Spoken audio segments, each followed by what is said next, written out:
to the Lord, all you nations. Come before him singing for joy. Serve the Lord, serve the Lord. Come before him singing for joy. Sing to the Lord with shouts of joy. Let all creation rejoice. Come join the song of praise to our God. He is the Lord. Sa ngalan ng Ama, ng Anak at ng Espiritu Santo, Amen. sumainyo ang Panginoon. At sumayo rin. Mga kapatid, sa araw na ito ating pinagdiriwang ang banal na kapistahan ng ating mahal na ina, si Maria, at ang kanyang kalinis-sinisang puso. We are celebrating the feast of Mary and her Immaculate Heart. Tayo din ay tinatawag na magkaroon ng malinis na puso, kamukha ng ating mahal na ina. Dahil alam natin napakahirap mabuhay pag magulo at madumi ang ating mga puso. Ano bang iyong inaalala ngayon?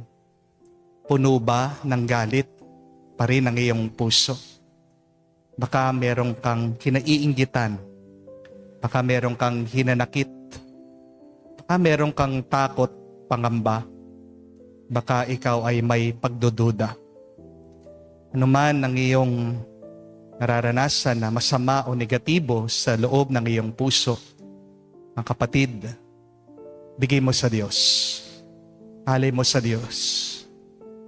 Hayaan mo ang Diyos, siya lang ang manahan sa iyong puso para maging mabuti, maganda at magaan ang iyong paglalakbay, ang iyong karanasan dito sa buhay.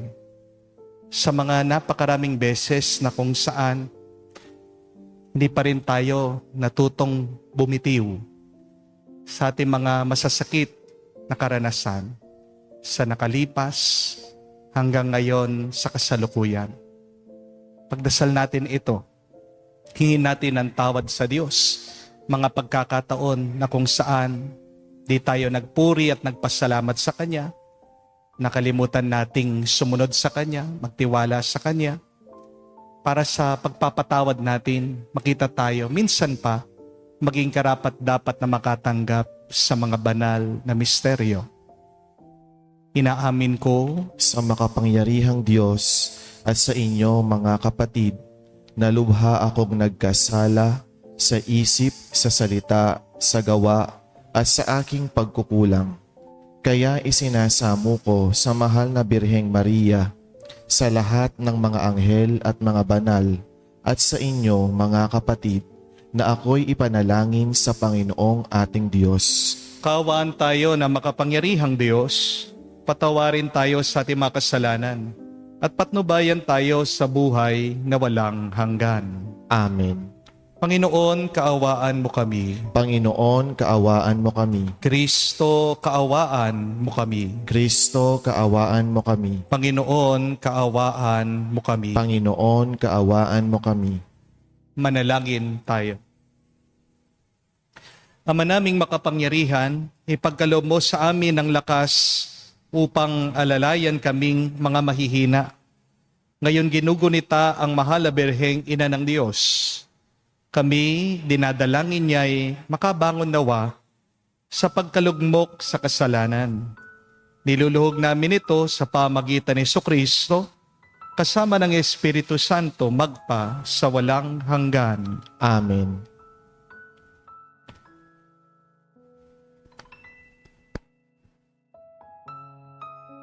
Pagbasa mula sa ikalawang sulat ni Apostol San Pablo sa mga taga-Korinto. Mga kapatid, sapagkat ang pag-ibig ni Kristo ang nag-uudyok sa aking magkaganyan, ngayong malaman kong siya'y namatay para sa lahat, at dahil diyan, ang lahat ay maibibilang ng patay. Namatay siya para sa lahat upang ang mga nabubuhay ngayon ay wag nang mabuhay para sa sarili, kundi para kay Kristo na namatay at muling nabuhay para sa kanila. Kaya ngayon, ang pagtingin namin kanino man ay hindi na batay sa sukatan ng tao. Noong unay gayon ang aming pagkakilala kay Kristo, ngunit ngayoy hindi na. Kaya't ang sinumang nakipag-isa kay Kristo ay isa ng bagong nilalang. Wala na ang dating pagkatao, siya'y bago na. Ang Diyos ang gumawa ng lahat ng ito. Sa pamamagitan ni Kristo, ibinilang niya akong kaibigan, di na kaaway, at hinirang niya ako upang panumbalikin sa Kanya ang mga tao. Ang ibig kong sabihin, ang tao'y ibinibilang ng Diyos na Kanyang kaibigan sa pamamagitan ni Kristo at nililimot na niya ang kanyang mga kasalanan at ipinagkatiwala niya sa akin ang balitang ito. Kaya't ako'y sugo ni Kristo, parang ang Diyos na rin ang namamanhik sa inyo sa pamamagitan ko. Makipagkasundo kayo sa Diyos. Hindi nagkasala si Kristo, ngunit dahil sa atin, siya'y ibinilang na makasalanan upang makipag-isa tayo sa Kanya at mapabanal sa harapan ng Diyos sa pamamagitan niya. Ang salita ng Diyos. Salamat sa Diyos.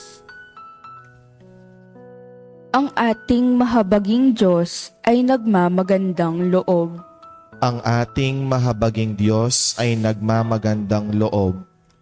Panginooy papurihan, purihin mo kaluluwa, ang pangalan niyang banal, purihin mo sa tuwina.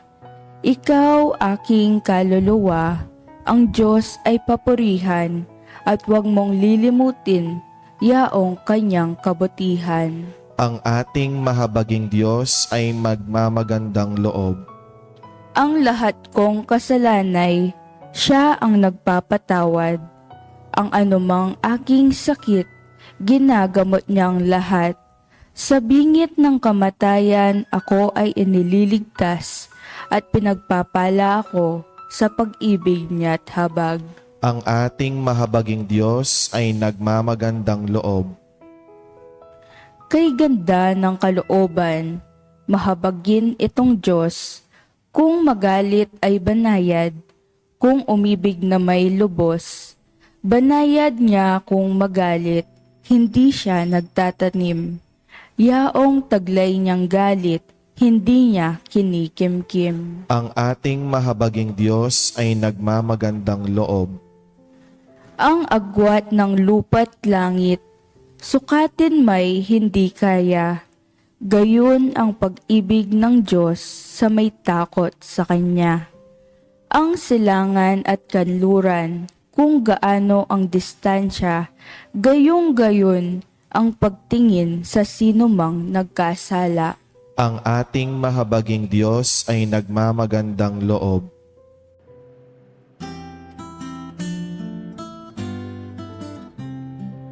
Alleluia, alleluia, alleluia, alleluia, alleluia, alleluia, alleluia, alleluia, alleluia, alleluia, alleluia, alleluia. Birheng Mariyang matapat sa pagsunod sa pahayag ng Diyos na tagapagligtas, Sumainyo ang Panginoon. at sumainyo rin. Ang mabuting balita ng Panginoon ayon kay San Lucas. Papuri sa iyo, Panginoon. Taon-taon tuwing pista ng Paskwa, ang mga magulang ni Jesus ay pumupunta sa Jerusalem. At nang 12 taon na siya, pumaroon sila gaya ng dati nilang ginagawa. Pagkatapos ng pista, sila'y umuwi na. Nagpaiwan si Jesus sa Jerusalem, ngunit hindi ito napansin ng kanyang mga magulang. Sa pag-aakala na isa na si Jesus ay kasama ng isa, nagpatuloy sila na maghapong naglalakbay. Nang malaman nilang hindi siya kasama, sila'y hinanap nila sa kanilang mga kamag-anak at kakilala. Hindi nila siya matagpuan, kaya't bumalik sila sa Jerusalem upang doon hanapin. At nang ikatlong araw natagpuan nila si Jesus sa loob ng templo, nakaupong kasama ng mga guro. Nakikinig siya sa kanila at nagtatanong. At ang lahat ng nakarinig sa kanya ay namangha sa kanyang katalinuhan. Nagtaka rin ang kanyang mga magulang nang siya'y makita. Sinabi ng kanyang ina, "Anak, bakit naman ganyan ang ginawa mo sa amin? Balisang-balisa na kami ng iyong ama sa paghahanap sa iyo." Sumagot siya, "Bakit po ninyo ako hinahanap? Hindi ba ninyo alam na ako'y dapat nasa bahay ng aking ama?" Ngunit hindi nila nauunawaan ang pananalitang ito. Siya'y umuwing kasama nila sa Nazareth at naging isang masunuring anak. Ang lahat ng bagay na ito ay iningatan ng kanyang ina sa kanyang puso. Mga kapatid, ang mabuting balita ng ating Panginoon. Pinupuri ka namin, Panginoong Hesukristo.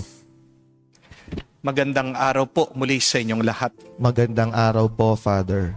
May napakaganda pong kasabihan. Ang sabi po, ang isang magandang puso ay higit na mahalaga kesa sa 1,000 magandang muka. Remember that, my dear friends. One beautiful heart is worth more than 1,000 beautiful faces. O nga naman, aanuhin mo ang magandang muka kung pangit naman ang ugali ng tao, di po ba? Ang matatandaan ng mga tao bandang huli ay hindi kung gaano kaganda ang iyong muka, dahil ang ating mga muka nagbabago. Ang iyong kagandahan nawawala. Bandang huli, ang maaalala sa iyo ay kung gaano kaganda ang pag-uugali mo. Amen? Tandaan, walang beauty contest sa langit.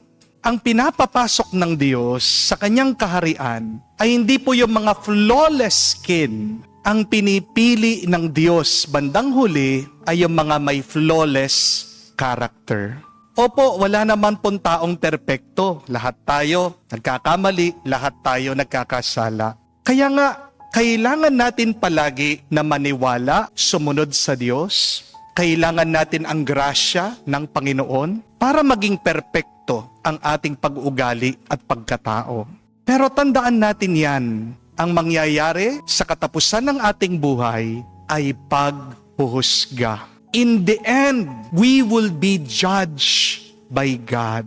At paano po tayo huhusgahan ng Diyos? Ano ang kanyang pamantayan? Titignan ng Diyos kung gaano ka kabait, kabuti, at kung talagang nagmahal ka sa iyong mga kapwa. Marami pong mga produkto ngayon ang nagpapaganda sa muka. Pero pagkamahal-mahal, di po ba? Makukuha mong maubos ang iyong pera para lang makabili ka ng beauty product. Pero nakakalimutan natin, may libreng pampaganda o pampagwapo. Ano po? Ang kagandahang loob. Ang iyong pananampalataya sa Diyos. Kahit na gaano ka kaganda o kagwapo, kung masama naman ang ugali mo, nagiging pangit ka pa rin sa paningin ng ibang tao. Unahin natin pagandahin ang ating mga puso at kalooban kesa sa ating mga muka. At ang magandang puso ay nag-uumpisa sa isang malinis na kalooban. A beautiful heart is a clean heart. Ngayon po ang tanong, paano natin gagawing malinis ang ating mga puso? Ang sagot, matuto tayo sa halimbawa ng ating mahal na ina, si Maria, ang may malinis na puso. Yes, Jesus had the Sacred Heart, but Mary is our example for a Immaculate Heart. Meron pong 3 H si Maria, kaya naging malinis at maganda ang puso niya. First, Mary had a humble heart.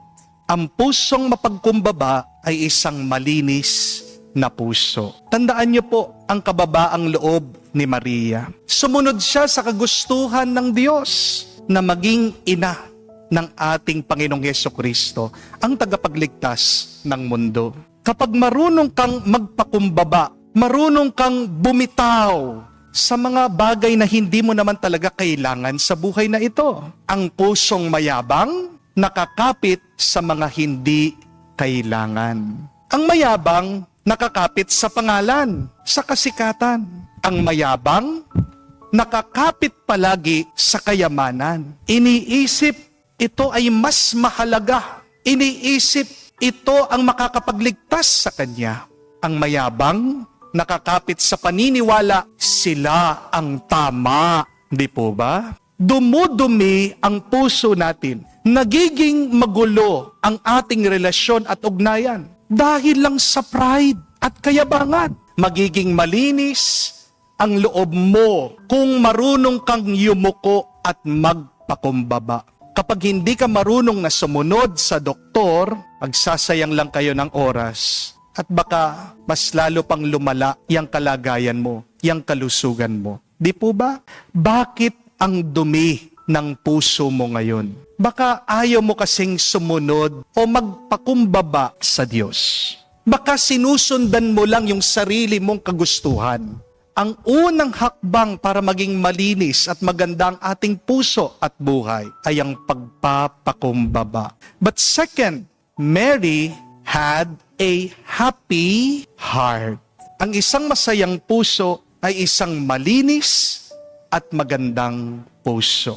Bakit po masaya si Maria? Kasi marunong siyang magpasalamat.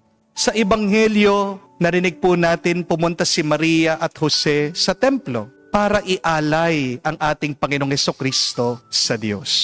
At bawat taon, alam po natin, walang mintis, pabalik-balik itong magpapamilyang ito sa templo para magdasal, para manalangin, para magpuri kay Yahweh sa Diyos. Makalimutan na ang lahat, pero si Maria, hindi niya nakakalimutan na magpuri at magpasalamat palagi sa Diyos. Minsan, yan ang problema sa atin. Dahil sa napakarami natin mga concern, napakarami ng ating mga ginagawa, very basic, di po ba? Yung magpasalamat lang sa Diyos, sa biyaya na pinagkaloob sa atin, sa buhay na tinanggap natin, sa grasya na ating natatamasa, nararanasan, hindi pa natin magawa. Kapatid, pag hindi ka marunong magpasalamat, diyan ka mag-uumpisang magreklamo. A happy heart is a thankful heart. And a thankful heart focuses on God's blessings. When you have a lot of desires, these desires become your garbage, trash in your heart. Our desires only bring about greed and resentment. Yung kagustuhan mo, yan lang ay nagtatambak na napakaraming bagay sa iyo. Pag hindi mo nakuha ang iyong gusto, anong nararanasan nyo? Di ba? Naghihinakit kayo, sumasakit ang loob nyo. Kaya nga hindi nakakatulong yung napakarami mong pagnanais at gusto sa iyong buhay. Kaya nga tinuruan tayo ng Diyos, si Jesus.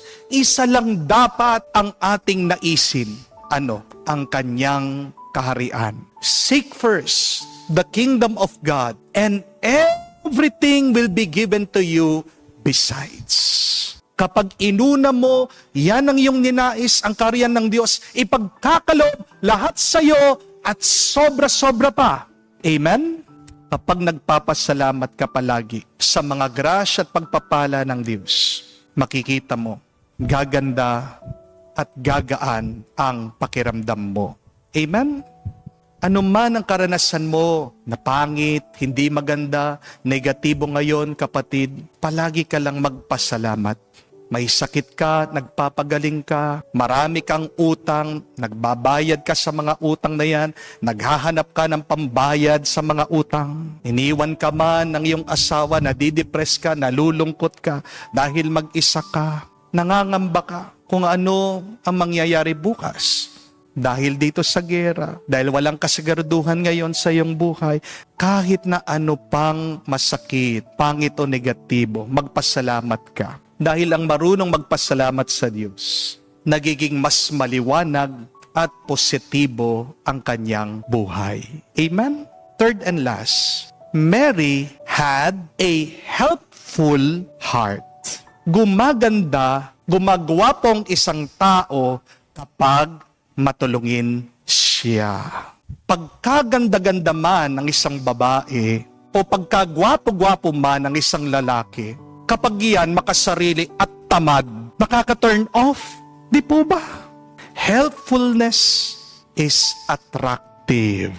At para po sa ating mga Kristiyano, si Maria ay isa sa mga pinakamagandang babae. Bakit? Kasi napaka matulungin niya.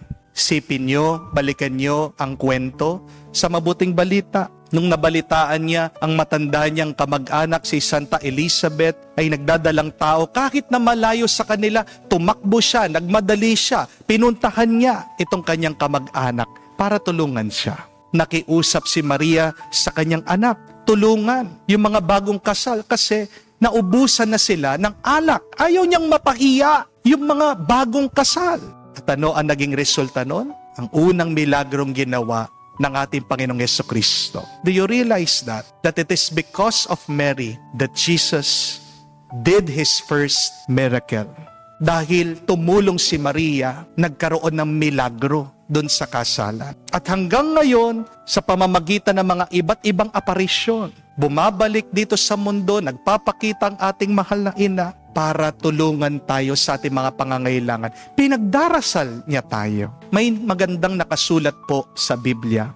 Read Luke chapter 11, verse 14. It says, "If you give alms, you will be clean. Give alms, and you will be clean." Nakakalinis ng ating puso at pagkatao ang paglilimos, ang pagiging matulungin. Dahil kung hindi ka marunong magbigay, naiipon lang ang mga bagay sa iyong buhay, nagiging dumi, nagiging basura. Ano ang iyong mga hindi mabitawan?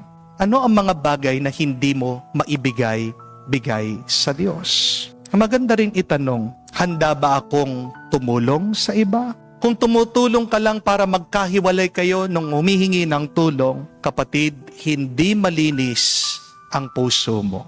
Kung tumutulong ka para lang wala silang masabi tungkol sa iyo, hindi talaga malinis ang puso mo. Kasi tumutulong ka, napuwersahan ka lang, napilitan ka lang. Kung tumutulong ka dahil may kamera, may nakatingin, may nanunood, hindi talaga busilak at malinis ang puso mo. Ang tumutulong na may awa, pagmamahal at malasakit, sila talaga ang may pusong malinis na kamukha ng ating mahal na ina, si Maria. Kung magiging tunay tayong matulungin, magiging marangal tayo sa mata ng Diyos at tayo ay pagpapalain niya araw-araw. Huwag niyo pong kalimutan ang 3 H na ito, mga kapatid, para kayo din maging malinis at maganda ang iyong mga puso para matanggap niyo ang pagpapala ng Diyos. First, be humble, just like Mary. Second, be happy always, like the Blessed Mother. And third, be helpful. Mahalaga po na meron tayong maganda at malinis na puso. Bakit? Kasi kung ano ang laman ng ating puso, yan ang ating ipagkakaloob sa iba. I want you to remember this. What comes from your heart goes to the heart of people. I will repeat that. What comes from your heart will go to the heart of people. Hindi mo maitatago ang laman ng iyong puso. Kahit na paka-porma-porma pa ng iyong suot, kahit na pagkakapal-kapal pa ng iyong makeup, hindi mo maitatago ang laman ng iyong puso. Kung ano ang puso mo, may epekto yan sa mga tao. Kung marumi ang puso mo, ramdam yan ng ibang tao. As lalong-lalo na ang Diyos, wala naman tayong maitatago sa Diyos. Alam niya ang lahat. Kita ng Diyos, nababasa niya ang laman ng ating mga puso. Kaya ngayon pa lang sikapin po natin, magkaroon tayo ng mas malinis na puso. Pagdasal natin ito sa Diyos dahil pinangako ni Jesus, mapalad ang mga may malinis na puso dahil sa kanila ang kaharian ng Diyos. Umpisan po natin sa pagpapakumbaba, paghingi ng tawad sa ating mga nagawang kasalanan. Sumunod, piliin natin maging masaya. Araw-araw magpasalamat tayo sa Diyos. Huwag nating kalimutan na tumulong tayo sa iba. Marami tayong mga pagpapala na tinanggap galing sa Diyos. Matuto ka naman magbahagi sa iba. Patulong tayo sa ating mahal na ina. Kaya sabihin natin sa kanya, Maria, sa iyong kalinis-linis na puso, gabayan mo kami ipanalangin ngayon at magpakailanman. Amen. Tumayo po tayo. Alay po natin ngayon sa Diyos ang ating mga dasal at dalangin. Ating sabihin, Panginoon, dinggin mo kami. Panginoon, dinggin mo kami. Ang simbahan naway maipakita ang kababaang loob ni Maria sa pamamagitan ng kusang loob na paglilingkod sa Diyos at sa tao. Manalangin tayo sa Panginoon. Panginoon, dinggin mo kami. Si Kristo naway makatagpo ng isang bukas na tahanan sa puso ng mga tao, katulad ng natagpuan niyang nakahandang tirhan kay Maria. Manalangin tayo sa Panginoon. Panginoon, dinggin mo kami. Ang tunay na diwa ng pananalangin naway tumimo ng malalim sa puso ng mga tao upang marinig nila ang daing ng mga dukha kung paanong lumagos ito sa kalinis-linisang puso ni Maria. Manalangin tayo sa Panginoon. Panginoon, dinggin mo kami. Sa katahimikan po ng ating puso, banggitin natin sa Diyos ang ating mga dasal at personal na intensyon.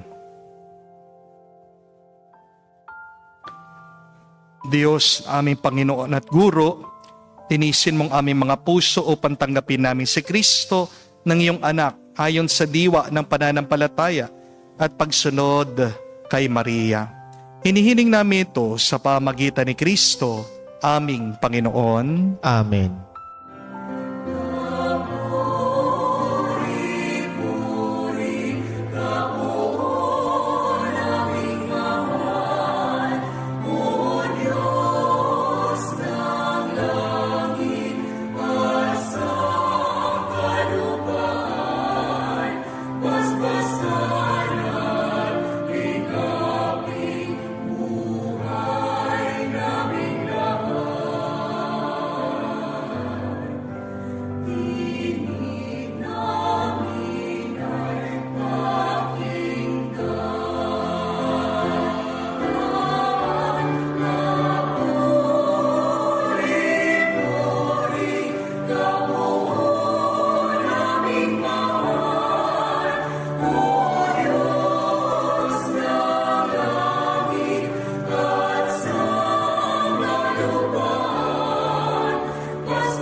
Manalangin kayo mga kapatid para ng ating mga paghahain ay kalugdan ng Diyos sa mang makapangyarihan. Tanggapin nawa ng Panginoon itong paghahain sa iyong mga kamay, sa kapurihan niya at karangalan, sa ating kapakinabangan at sa buong sambayanan niyang mahal.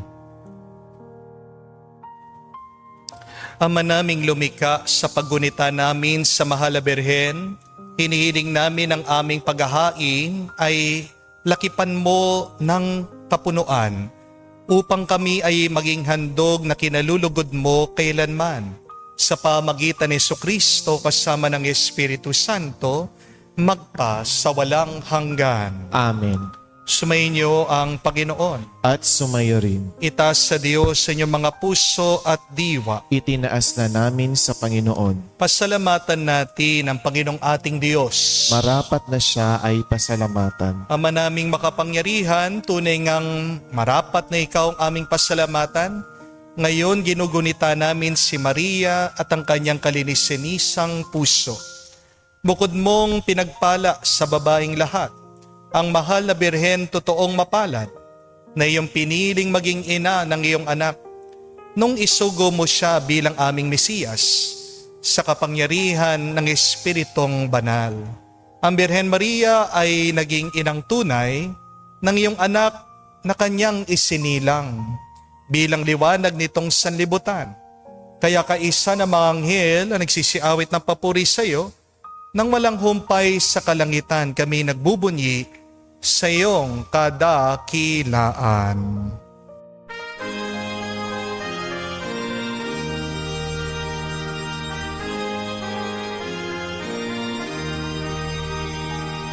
Santo, Santo, Santo, Panginoong Diyos ng mga hukbo. Napupuno ang langit at lupa ng kadakilaan mo. Hosana sa kaitasan, pinagpalang na paririto sa ngalan ng Panginoon. Hosana sa kaitasan, Hosana sa kaitasan. Ama naming banal, ikaw ang bukal ng tanang kabanalan, kaya't sa pamagitan ng iyong Espiritu, gawin mong banal ang mga kaloob na ito, upang para sa amin, maging katawan at tugon ng aming Panginoong Heso Kristo. Bago niya pinagtiis ang kusang loob na maging handog, hinawakan niyang tinapay, pinasalamatan kanya. Pinaghati-hati niya iyon, inabot sa kanyang mga alagad at sinabi, "Tanggapin ninyong lahat ito at kanin. Ito ang aking katawan na ihahandog para sa inyo."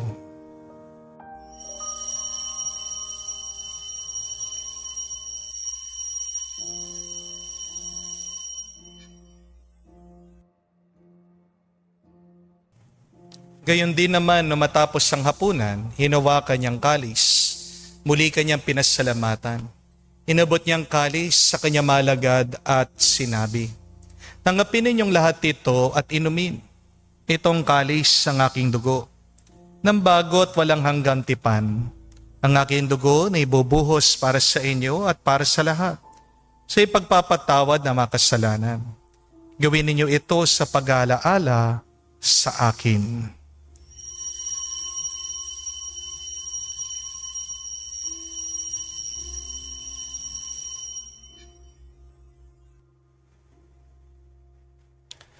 Ang misteryo ng pananampalataya.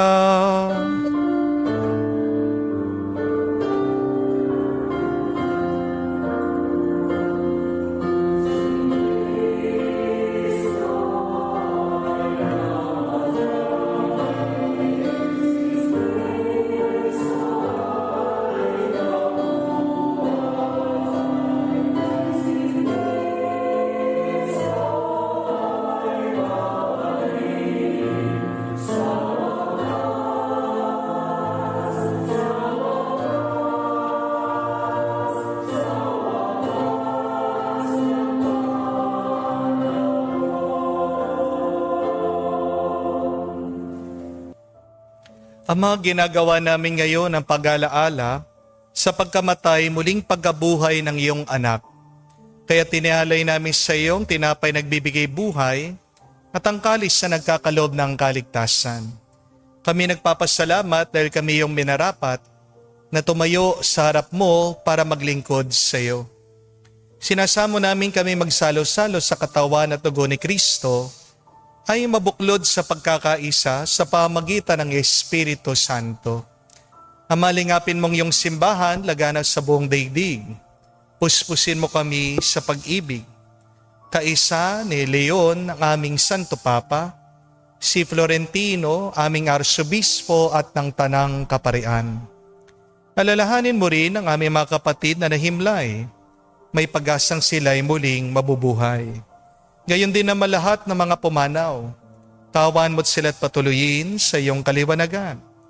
Kawan mo't pagnidapatin kaming lahat na makasalo sa iyong buhay na walang wakas.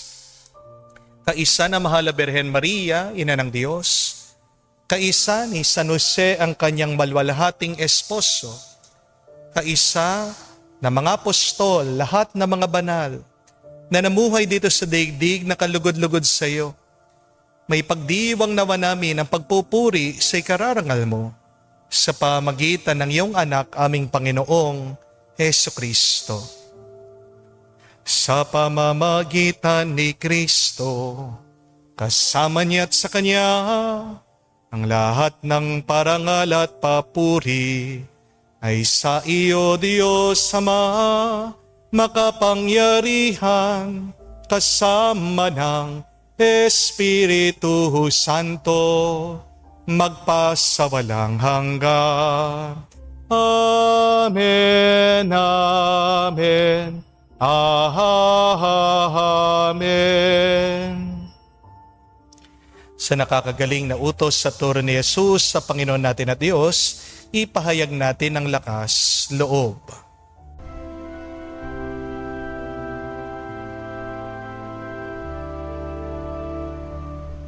Ama namin, sumasalangit ka, sambahin ang ngalan mo, mapasa amin ang kaharian mo, sundin ang loob mo dito sa lupa, para lang sa langit. Bigyan mo kami ngayon ng aming kakanin sa araw-araw, at patawarin mo kami sa aming mga sala, para ng pagpapatawad namin sa nagkakasala sa amin. At huwag mo kami ipahintulot sa tukso, at iadya mo kami sa lahat ng masama. Hinihiling namin kami adya sa lahat na masama, pagkalooban ng kapayapaan araw-araw, ligtas sa kasalanan, nilayo sa lahat ng kapamakan, samantalang aming pinanabikan ang dakilang araw ng pagpapahayag ng tagapagligtas naming si Hesukristo. Sapagkat iyo ang kaharian at ang kapangyarihan at ang kapurihan magpakailanman. Amen. Panginoong Hesukristo, sinabi mo sa mga apostol, kapayapaan ang iniiwan ko sa inyo, ang aking kapayapaan binibigay ko sa inyo. Tunghayan mo ang aming pananampalataya at huwag ang aming pagkakasala. Pagkalooban mo kami ng kapayapaan at pagkakaisa, ayon sa iyong kalooban, kasama ng Espiritu Santo, magpa sa walang hanggan. Amen. Kapayapaan ng Panginoon ay laging sumainyo. At sumayo rin. Magbigayan po tayo ng kapayapaan sa bawat isa. Piso niyo po, kapayapaan po sa inyong lahat.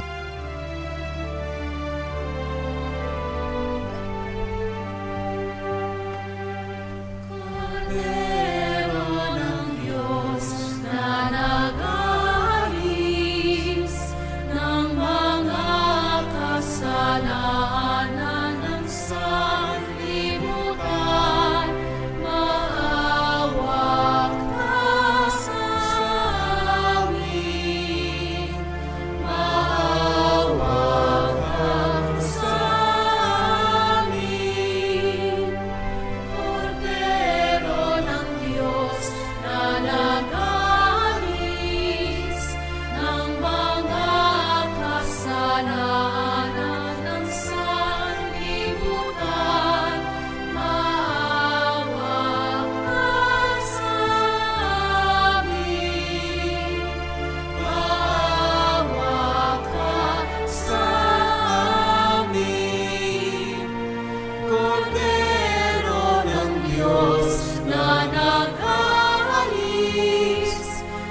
Mga kapatid, naririto ang ating Panginoong Jesucristo, ang Kordero ng Diyos. Siya nag-aalis sa mga kasalanan ng sanlibutan. Mapalad tayong lumalapit sa piging ng Kordero. Panginoon, hindi ako karapat-dapat na magpatuloy sa iyo, ngunit sa isang salita mo lamang ay gagaling na ako.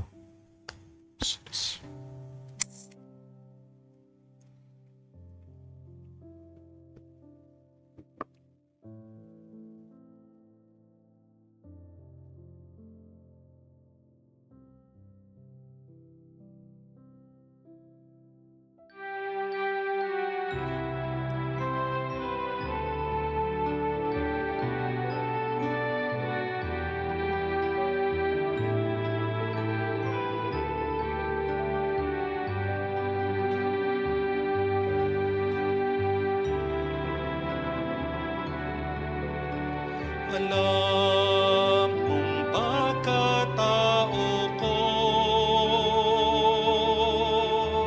wala akong matatago. Alam mong aking isipan, alam mo ang lahat ng ginagawa ko, O Diyos.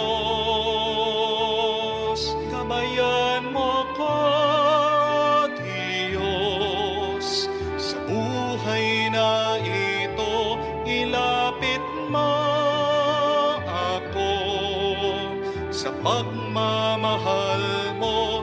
Dalhin mo ko, Panginoon,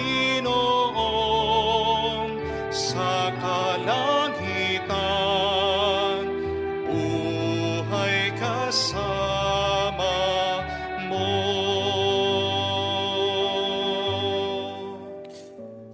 Lumuhod po tayo ngayon para ipanalangin natin ang mga kapatid nating may sakit sa pamagitan ng mapaghimalang panalangin ni Padre Pio. Heavenly Father, we thank you for loving us. We thank you for sending your Son, our Lord Jesus Christ, to the world to save and to set us free. We entrust in your power and grace that sustain and restore us. Loving Father, touch with your healing hand our brothers and sisters now who are sick and ill. For we believe that your will is for them to be well in mind, body, soul, and spirit. Cover them with the most precious blood of your Son, our Lord Jesus Christ, from the top of their head to the soles of their feet. Cast out anything that should not be in them. Root out any unhealthy and abnormal cells. Open any blocked arteries or veins, and rebuild and replenish any damaged areas. Remove all inflammation and cleanse any infection by the power of Jesus' precious blood. Let the fire of your healing love pass through their entire body to heal and to make any new disease areas, so that their body will function the way that you created it to function. Touch also their mind and their emotion, even the deepest recesses of their hearts. Saturate their entire being with your presence, love, joy, and peace, and draw them ever closer to you every moment of their life. And Father, fill them with your Holy Spirit. Empower them to do your works so that their life will bring glory and honor to your holy name. We ask this in the mighty and powerful name of our Lord Jesus Christ. Amen. Padre Pio of Petralcina, pray for us. us. Tumayo po tayo. Manalangin tayo. Ama naming mapagmahal, ang aming pagsasalo sa haying nagbibigay buhay sa paggunita namin sa mahal na ina ng iyong anak, ay magdulot nawa sa amin ng iyong kagandang loob, upang laging madamang iyong paglingap sa pamagitan ni Jesucristo, kasama ng Espiritu Santo, magpa sa walang hanggan. Amen. 3 H, kamuka ng ating mahal na ina, ang kailangan natin para maging malinis at maganda ang ating mga puso. First, you need to be humble, humility. Ang pinakaugat ng kasalanan ay dumidin ng ating kalooban, na nagmumula yan sa kataasan ng loob. The opposite of humility is pride. Kaya nga, masikapin natin tayo sumunod sa Diyos, magpakumbaba sa Kanya. Pangalawa, you need to be happy. Choose to be happy just like our Blessed Mother. Kapag hindi ka nagpapasalamat, ikaw ay nagrereklamo. Ang pagrereklamo, hindi rin nakakaganda ng ating mga kalooban. Isa pang dahilan ng dumi ng ating mga puso ay ang inggit. Bakit ka naiinggit? Kasi nakakalimutan mo na pinagpala ka din. Hindi mo na nakikita, hindi mo napapansin ang mga grasya at bendisyon ng Diyos sa iyong buhay. And third H, you should be just like Mary, helpful. Pwede kang tumulong, kapatid. Kahit na wala kang pera, meron kang oras, meron kang lakas, pwede mong ipagkaloob yan. The more that you give, the more that you receive. Give alms, and you will be clean. Ang iyong pagnanasa ay nakakadumi lang sa iyong puso. Pag marami kang pagnanais, nagiging matakaw ka. Kung hindi mo nakukuha ang iyong gusto, sumasakit ang loob mo. So, itong ating pagdasal, mga kapatid, sa araw na ito, na tayo ay maging humble, pagkumbaba, piliin natin maging masaya, be happy, and please, be helpful always because you have been blessed by God. Sumainyo ang Panginoon. At sumaiyo rin. At kayo ay pagpalain ng Diyos makapangyarihan sa lahat, sa ngalan ng Ama, ng Anak, ng Espiritu Santo. Amen. Ang ating misa ay natapos na. Humayo kayo sa kapayapaan ni Kristo. Salamat sa Diyos.